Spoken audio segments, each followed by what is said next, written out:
भैया भाभी की फोटो दिखाओ, देखो फोटो तो नहीं दिखा सकता, ये तुम भी जानते हो, पब्लिकली ऐसे ठीक नहीं है। जिस दिन तुम्हारी भाभी हो जाएंगी उस दिन फोटो भी दिखा देंगे, प्रॉब्लम से। इतने समझदार तो तुम हो, ऐसा फोटो नहीं दिखा। बोलो।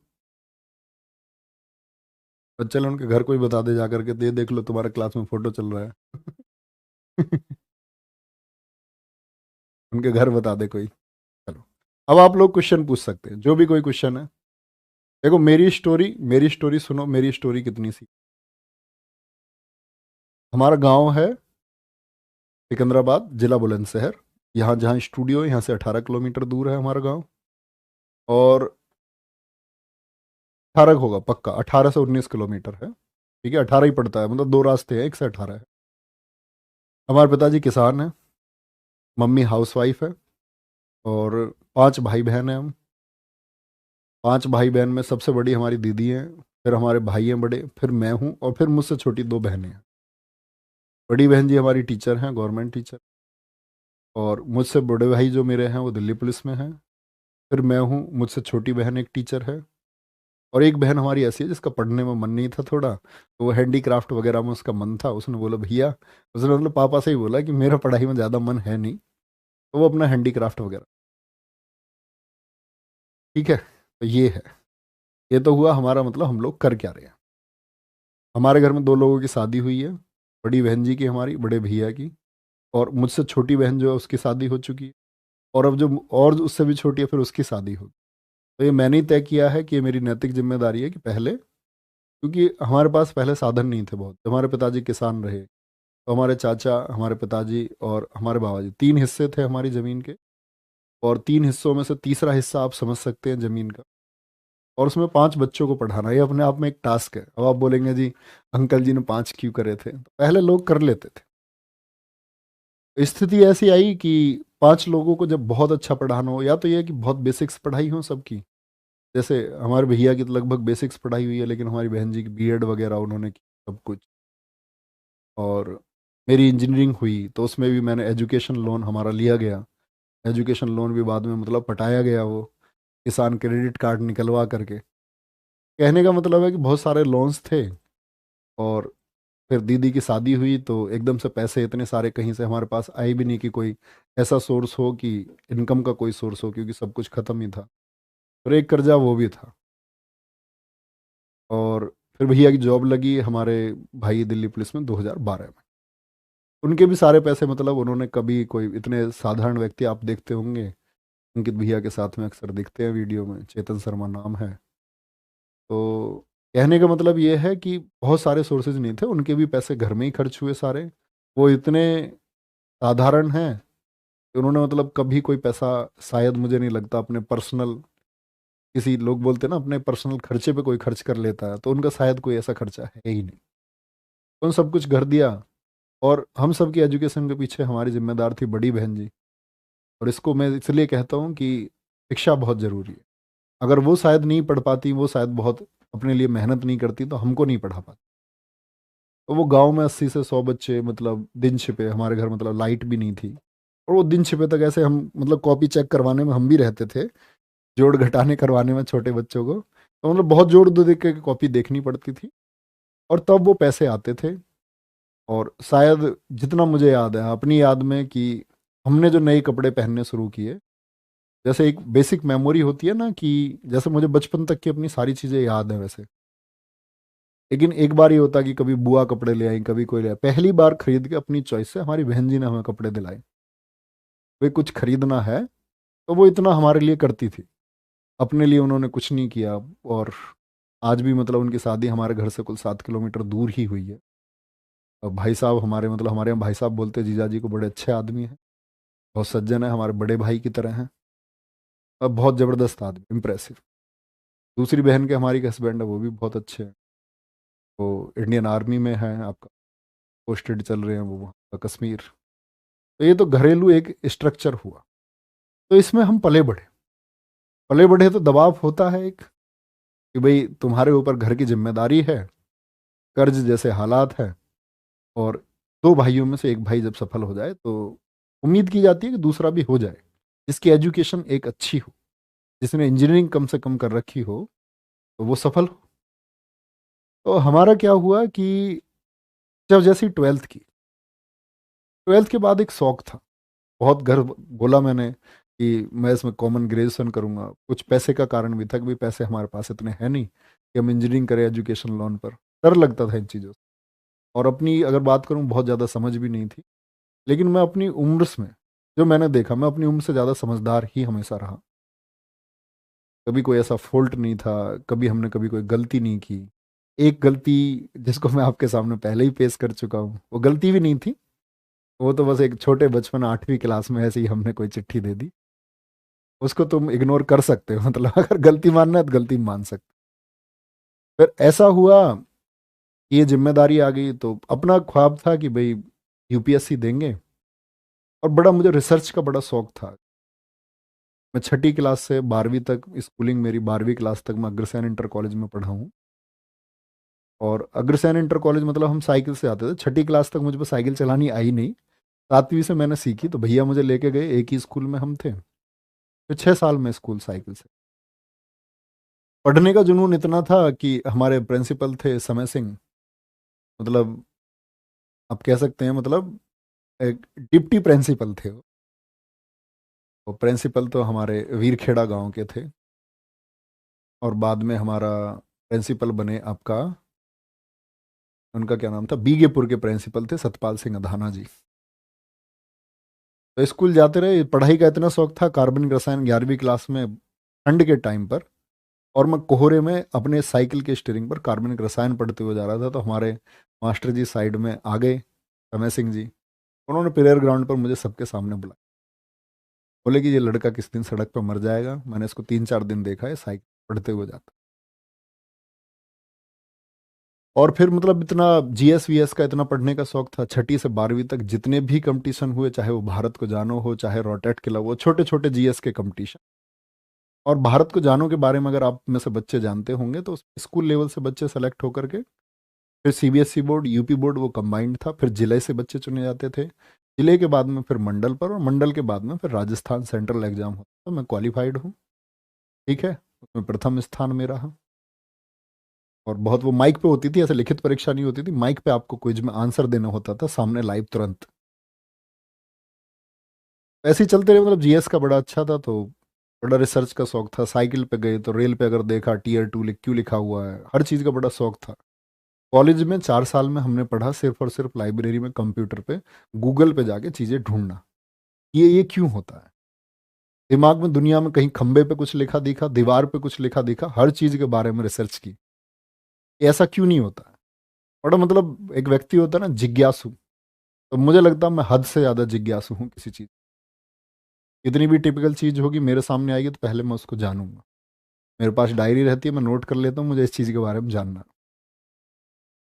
ऐसे ही अपने बढ़ते रहे, तैयारी चलती रही। तो ये था चलो इंजीनियरिंग हो जाएगी, पिताजी कह रहे हैं तो कोई दिक्कत नहीं है, कल यूपीएससी निकालेंगे।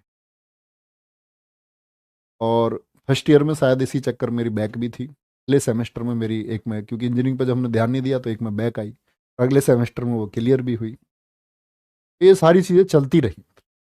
और ये बड़ा भावुक है, जैसे तुम फील करना, ये तुम्हारी ज़िंदगी का परिवर्तन कर सकता। और ये मैंने अब से पहले सिर्फ एक बैच में बताया है, खाकी बैच में। और खाकी बैच के बाद में आज तुम्हें बता रहा हूँ, शायद कुछ चीज़ें डिफ्रेंशिएट कर सकती हैं, कुछ चीज़ें वहाँ ना बताई हो। तो हुआ ऐसा, इंजीनियरिंग भी हो गई आपका, और साल था 2015। इंजीनियरिंग के बाद में भाई यही था, अपना तैयारी के लिए बोला गया कि भाई जॉब करनी है या प्रिपरेशन करनी है। तो हमारे भैया नौकरी कर रहे थे, बहन जी हमारी तब तक शिक्षा मित्र थी, टीचर हुई नहीं थी। शादी तक वो शिक्षा मित्र ही रही, अपनी शादी के बाद वो टीचर हुई। और थोड़ा सा वेतन मिलता है शिक्षा मित्र को, तो उन्होंने सब घर पे ही खर्च किया। तो तैयारी का मन बन गया कि भाई ठीक है तैयारी करेंगे। कभी आओगे तुम में से कोई हमारे घर, तो मेरी शायद 12वीं के टाइम की डायरी रखी हुई है। तो मैं अपना नाम पता कैसे लिखता था, मैं अपना नाम ऐसे लिखता था डायरी पे, ऐसे थोड़ी सी हनक नहीं आती है, कलेक्टर लिखते हैं, मैं अपना नाम लिखता था आईपीएस नवीन शर्मा, हर जगह। तो ख्वाब था एक पाला हुआ। इतनी अखबारों की कटिंग मैंने की, अगर आप देखोगे उस समय के चुनावी मुद्दों से लेकर के, ऐसा नहीं था मुझे जीएस पढ़नी थी, मुझे पॉलिटिक्स में बड़ी रुचि थी। मैंने चुनावी मुद्दों से लेकर के हर चीज़ की फाइलों की कटिंग, मेरे पास हर चीज़ की कटिंग होती थी। चुनाव में कौन कहाँ हुआ, सदुआ भैया क्या कर रहे हैं, चित्रकूट वाले कौन सा गैंगस्टर कहाँ क्या कर रहा है, कौन कौन से गैंग है।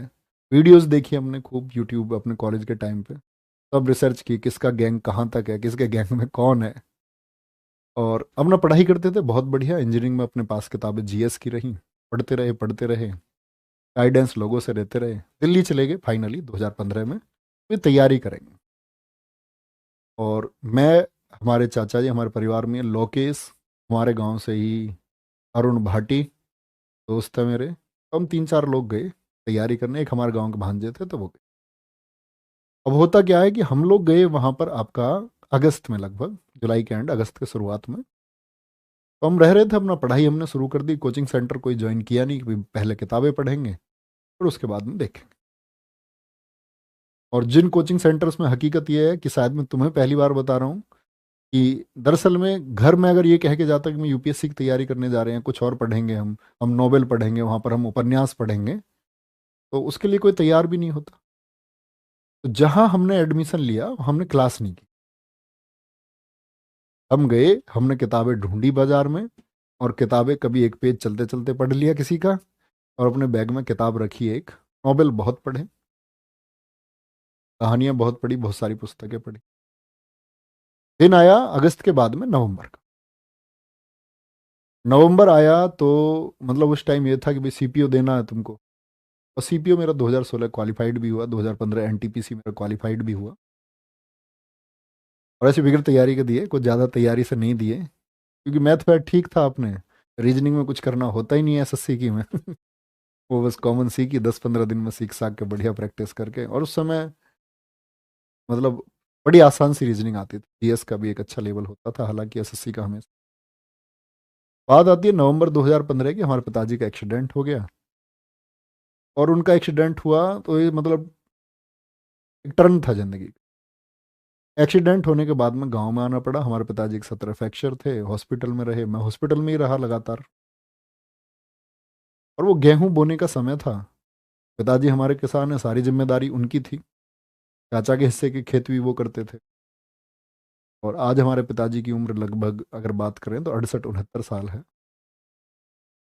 और अगर मैं बहन भाई बताऊं तो हमारे 2 बहन भाई और थे। एक बहन हमारी हमारे घेर में ही ट्यूबवेल है, उसमें पानी में डूब करके वो मर गई थी, एक्सपायर हो गई। हम सबसे बड़ी थी, फोटो है उनका हमारे घर पे आज भी। कहते हैं कि वो होती सबसे सुंदर होती। एक भाई था हमारा जुड़वा, ठीक है, वो एक्सपायर हो गया। तो बहुत सारी चीज़ें हुई। और फाइनली ये हुआ कि हम आकर के वो खेत हमको बोने पड़े, क्योंकि पिताजी को वो मतलब लंबा रेस्ट बता दिया, यहाँ से हॉस्पिटलाइज करके फिर दूसरे हॉस्पिटल में रहना है, इतने दिन रहना है, 2 महीने का रेस्ट है उनका। मैंने कहा हम करेंगे। जब मैं गांव में पहुंचा तो मैंने गांव में पहली बार ये सोचा कि मैं पढ़ाना शुरू करूं। 2015 की बात में आप। तो मैंने बच्चों को 10th 12th के जो बच्चे ट्यूशन पढ़ते थे, मैथ और साइंस का ही ट्यूशन सब पढ़ते हैं, इंग्लिश में पढ़ाता था, मैथ साइंस पढ़ाता था। गांव में मतलब मल्टीवर्स टीचर चल जाता है, एक सब्जेक्ट पढ़ा सकता है। तो उसमें क्या हुआ कि हमारे गांव से बच्चे अलीगढ़ पढ़ने जाते थे, और अलीगढ़ में नकल बहुत होती है, यूपी में प्रसिद्ध है। हमारे गांव से लगभग हर साल 50 60 70 लड़के अलीगढ़ से 10वीं और 12वीं पास होते थे। तो पहली बार मैंने लोगों में ये प्रचारित किया कि आपको अलीगढ़ जाने की जरूरत नहीं है, मैं आपको पढ़ाऊंगा, है ना।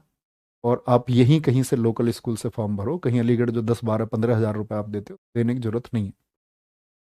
फीस मैं 300 रुपये लेता था पर हेड एक बच्चे से। तो कहने की बात है, बच्चे मेरे पास पढ़ने लगे, उनको दिखा कि ये लड़का मेहनत करता है।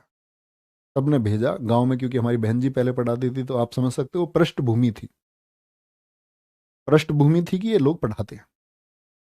अब उस पढ़ाने में क्या हुआ प्यारे बच्चे, कि कुछ ऐसी इमेज बन गई कि आप लोग जानते हैं कि अध्यापन एक सम्मान की चीज है और आपका सम्मान बढ़ता है, नो डाउट। यही हमारे साथ हुआ और यही चीज हमारे लिए नेगेटिव भी हुई। गांव में एक पक्ष, मतलब अब वो चीजें पुरानी हो चुकी हैं, सॉल्व आउट हो चुकी हैं वो चीजें, पर मतलब एक बस ये सच्चाई के नाते है, किसी वैमनस्यता के नाते नहीं है। तो उन उन लोगों को ये चीज़ें खरी नहीं उतरी, तो उन लोगों ने बहुत सारी साजिशें की, प्लानिंग की, वे ऐसा नहीं होना चाहिए। और उसी प्लानिंग में क्या हुआ, वो ईर्ष्या बढ़ते बढ़ते इतनी बढ़ गई कि उसमें लोगों की बदतमीजी हमारे खिलाफ। और वो बदतमीजी ऐसे हुई कि मतलब घर के सामने किसी ने गाली दे दी, किसी ने कमेंट कर दिया किसी के ऊपर, हमारे पिताजी से कुछ। पिताजी हमारे बड़े दिलदार आदमी हैं, लेकिन उनको लगता था यार बालक है हमारे, अभी स्ट्रगल फेस चल रहा है सबका, सब कुछ। मुझे इतना टॉर्चर किया गया 6 महीने तक लगातार कि मैं किधर से निकल के भी जा रहा हूँ तो मेरे ऊपर मतलब ऐसे टिप्पणी की जा रही है। और उस टिप्पणी की मतलब सीमाएं होती हैं, वो सीमाएं पार होते, वो टिप्पणी मतलब बहुत ज़्यादा हो गई। और आप लोग समझ सकते हैं इस बात को, क्या बताऊँ। मतलब उस चीज़ से चीज़ें ख़त्म हो गई। एक दिन ये हुआ कि हमने ये तय किया कि हम अपनी ये पढ़ाई वढ़ाई जो कुछ अपने सपने हैं सब कुछ छोड़ देंगे। हम पहले इस बदलाव के लिए लड़ेंगे कि आखिर ऐसा होता ही क्यों, क्यों किसी बढ़ते व्यक्ति को रोका जाता है, क्यों ईर्ष्या पैदा होती है। तो हम उस ईर्ष्या से टकराने के लिए खड़े हो गए, या तो हम खत्म होंगे या ईर्ष्या खत्म। उसमें बहुत कुछ हुआ, बहुत सारे फर्जी मुकदमे लिखे गए, बहुत सारे सही मुकदमे लिखे गए। और मतलब चीज़ें ऐसी ही चलती रही। फिर हम पिस्टल लगा के इधर से उधर, फरारी जैसे हालात रहे। मतलब वो एक मतलब हद से ज़्यादा टॉर्चर किसी को कर देना, वो टॉर्चर जैसे हालात मेरे हो गए। और कई बार मन करता है यार जीवन में कुछ है नहीं, एक एक दिन तक सोना नहीं। फिर ये चीज़ें सॉल्व आउट हुई आपका 2018 में आकर के। हमारे भैया हमेशा से ये सोचते रहे भाई कुछ करना है, सीधे थे, बोले लोगों का काम है तुम ये करो, अपनी तरक्की पे ध्यान दो। तो इन सब चीज़ों को सॉल्व होने में 3 से 4 5 साल का जो गोल्डन पीरियड था अपनी पढ़ाई का, वो ख़त्म हो गया। जो सिलेक्शन था अपना टीपीओ एंड टीपीसी, वो किसी काम नहीं आए क्योंकि मुकदमे लग चुके थे, कोई अर्थ उनका नहीं रहा। और फिर अगर हम बात करें प्यारे बच्चे, 2018 में हम गए तो मैं एकांत रहा हूँ 1 साल, एक कमरे में बंद होकर के, एक मानसिक दबाव जैसी हालात में। और मैंने हद से ज़्यादा पढ़ा। आप बोलते ना 6 घंटे 4 घंटे। मेरे दोस्त है मेरे साथ मंजीत भाटी, मेरे सबसे करीब मित्रों में से, मैं 7 दिन लगातार भी जागा, 7 दिन लगातार। इसको कोई विश्वास नहीं करता, एक वो व्यक्ति है मेरे साथ जो है। तो कहने का मतलब ये है, जिंदगी में बहुत सारी चीज़ें आती है और हमने देखा इस चीज़ में नुकसान भी होता है, लेकिन परिवर्तन के लिए बहुत सारी चीज़ें करनी पड़ती हैं। जब आपका अंत होने वाला हो तब आपको अपने रिवाइवल के लिए, जीवन के लिए सब कुछ करना पड़ता है। और मेरा मानना ये है, इन सारी चीज़ों का निष्कर्ष मैं आप लोगों के आसपास क्या पहुंचाऊं कि आप मेरे छोटे भाई बहन हैं, तो निष्कर्ष ये है कि आप मतलब ऐसी चीज़ों से बचना, बहुत दूर रहना। जब आप सफलता की तरफ बढ़ रहे हो ना, तो आप लोगों के सामने हाथ जोड़ के रखना, नहीं तो आपको पूरी ज़िंदगी मलाल रहेगा कि आप ये कर पाते। और फिर सारी परिभाषा, सारे इस चीज़ का शायद जब लग रहा था जीवन में कोई अर्थ है नहीं, दिल्ली थे, भैया ने बोला कुछ करना, तो प्लान बनाया, 20 स्टूल खरीदे और कोचिंग सेंटर अपना शुरू किया। हालात ऐसे थे मुकदमे के चलते हुए कि एक इन्वर्टर तक हम नहीं खरीद सकते थे कोचिंग सेंटर के लिए, कि भाई लाइट रहेगी, अंधेरा रहेगा, सर्दियों के समय पर कैसे पढ़ाएंगे। पहले तो गांव में शुरू किया, थोड़ा सा उजाला निकले तब पढ़ाना शुरू किया। 20 बच्चों से शुरुआत की, नहर पर पहुंचे, दम लगाया, बच्चों से बोला पूरे दिन घर जाने की जरूरत नहीं है, खाना लेके आओ, तुम्हारा भाई तुम्हें पढ़ाएगा। पूरी रात क्लास चल रही है, गद्दे बच्चों के लिए खरीदे, सब अपने घर से लेकर के आए। हॉर्न में ऐसा रोड की आवाज़ पर पढ़ाना शुरू किया। और उस गले में जो चीज़ें दिक्कत आई वो तभी से आई। नॉन स्टॉप पढ़ाया। दिल्ली पुलिस का बैच था जब पिछले वाला 2020 का, और मैंने ऐसी प्रॉमिस कर दिया कि 6 से 12 बजे तक मैं तुम्हें पढ़ाऊंगा। गर्मियों के टाइम पे लॉकडाउन का समय था, ना पंखे, गांव में जंगल में बाग था, अस्तौली गांव में हमारे पास। तो वहाँ एक स्कूल था, ना तो वहाँ इलेक्ट्रिसिटी कोई सप्लाई, इतनी दूर जंगल में कहाँ ही सप्लाई होगी, ना पंखे ना कुछ, बच्चे तर पसीने में, मैं तर, लेकिन लगातार हम 6 घंटे पढ़ते। और सारे बच्चे वो लगभग बेहतरीन माइंडसेट के बच्चे हैं, मैं आज देख पाता हूँ सबको, शायद एक जागरूक नागरिक भी हैं जो ऑफलाइन स्टूडेंट। फिर उसके बाद नहर पर आए, नहर पर आने के बाद में फिर जिंदगी संवारने का काम अंकित भैया ने किया।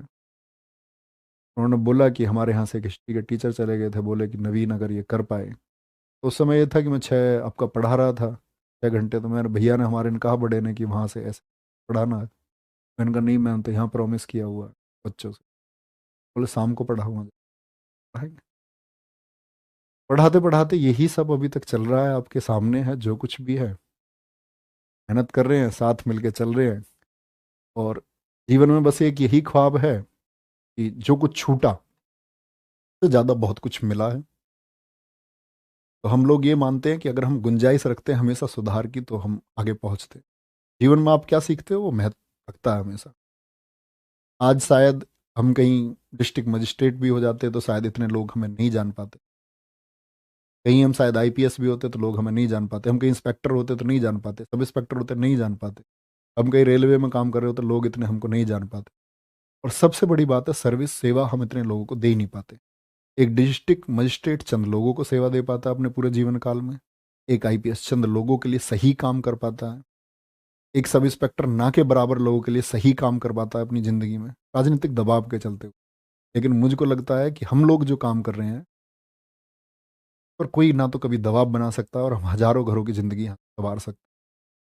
उस दिन प्रण किया कि अपना ज़िंदगी, जिस दिन वो मैंने 20 स्टूल खरीदे, कि हम कभी ना तो कभी कोई फॉर्म भरेंगे, आगे केस मुकदमे सब खत्म हो गए। लेकिन हमने डिसाइड किया हम पूरी ज़िंदगी अब अध्यापक रहें। Teacher means teacher. ऐसा नहीं कि अपनी तैयारी करेंगे नौकरी लग जाएगी, नौकरी करेंगे बच्चों को आज पढ़ाएंगे कल नहीं पढ़ाएंगे परसों चैनल बदलेंगे, नहीं, एक जगह पढ़ाएंगे। अपने अंतिम क्षण तक, अंतिम सांस तक पढ़ाएंगे, बच्चों में वैल्यूज डेवलप करेंगे, बच्चों को सिखाएंगे कि शिक्षा क्या महत्व है। सब कुछ चल ही रहा है, कोई दिक्कत नहीं है। और बाकी अगर बात करते हैं, वे बच्चों तक तो हम है ही, जिंदगी हम संवार पा रहे हैं। और एक चीज होती है धन, के बारे में शायद कभी कोई ऐसा पंत रहा नहीं। इसके बारे में हमारे चैनल के ऑनर जानते हैं कि धन से मेरा कितना लेना देना है या कितना नहीं है। वो चीज़ें मैं आपके पास डिलीवर करूँ तो वो शायद एक झूठ होगा, सत्य होगा, तो कभी उससे कोई वास्ता। आज भी हमारे पैसे, मेरे भैया और ये दोनों आपस में मित्र हैं, अंकित भैया। मैंने कहा मेरे जो भी पैसे मेरे भैया के पास, वहाँ पहुँच जाते हैं, कोई दिक्कत नहीं है। तो मैं ले लेता हूँ जो मुझे ज़रूरत होती है। इतना ही सीन है और बस मेहनत करते रहेंगे, आगे बढ़ते रहेंगे। अपना ख्याल रखो और मतलब तुम मेहनत करो, अपनी योजना बनाओ। और जीवन में कहते हैं ना, आपको एक चीज़ सिखाई जाएगी कि नसीब में जो लिखा। मेरा मानना है प्यारे बच्चे, नसीब ठीक है, हमको हर चीज़ को वैल्यूएशन देना चाहिए। लेकिन मैं आपको एक बात बताता हूँ, सबसे बड़ी चीज़ योजना होती है। आपके पास एक बेहतर योजना है और आप उस पर काम करेंगे तो आप जरूर सफल होंगे। और वो चाहे आपकी सरकारी नौकरी की बात हो। मैं बोलता हूँ ना, आप में से हमेशा सारे बच्चे सफल नहीं हो सकते, लेकिन आप में से बहुत सारे बच्चे सफलता के ऐसे मुकाम भी लिखेंगे जो किसी ने ना लिखे होंगे, जो आपने स्वयं नहीं सोचे होंगे कि आप इतने सफल हो सकते हैं, आप इतने सफल हो जाएंगे। मेरे को अभी भी पूछा सर आपकी कितनी सैलरी है। एक डिस्ट्रिक्ट मजिस्ट्रेट अगर ईमानदारी से जितना 10 सालों में कमाएगा इतना हम एक महीने में कमा। ईमानदारी की बात कर रहा हूँ मैं, वो भ्रष्ट हो जाए तो बात दूसरी है। वो भी एक अलग विषय है। मुझे लग रहा है मुझे सारी चीज़ें आपको बता देनी चाहिए, तो अपना ख्याल रखिए बहुत सारा। और ये भावनात्मक चीज़ें हैं, मैं इनके लिए परेशान नहीं होता, नहीं तो मैं इन चीज़ों के लिए बहुत दिन रोया भी हूँ।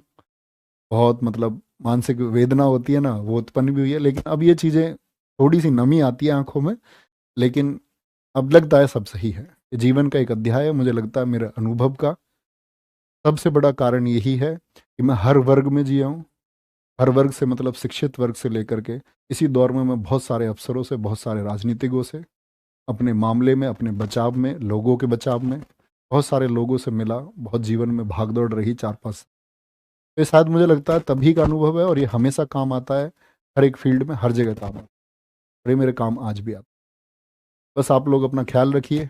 अंतिम क्लास है, ये चीज़ें आपको ऐड होके मिल जाएंगी, तो अनुसरण करना। मैंने 2 लेसन आपको बताए कि ज़िंदगी में आप प्यारे बच्चे बस आगे बढ़ते रहना। तो कभी भी कितनी भी नेगेटिव हालात आ जाएं, कितनी भी गड़बड़ आ जाए, आपको लगेगा आप इसके आगे नहीं कर पाओगे। चाहे वो पैसे की वजह से हो, चाहे वो आर्थिक तंगी की वजह से हो, चाहे वो सामाजिक दबाव की वजह से हो, आपको लगेगा आप इससे आगे नहीं बढ़ पाओगे। लेकिन आप बस ये थॉट प्रोसेस अपने दिमाग में मत देना कि तुम इससे आगे नहीं बढ़ पाओगे। तुम हमेशा खुद से कहना, खुद के ऊपर, बोलते हैं ना खुद के ऊपर विश्वास। अगर आपको आत्मविश्वास होगा ना कि मैं इस बॉर्डर लाइन को पार कर जाऊंगा, तो तुम कर जाओ।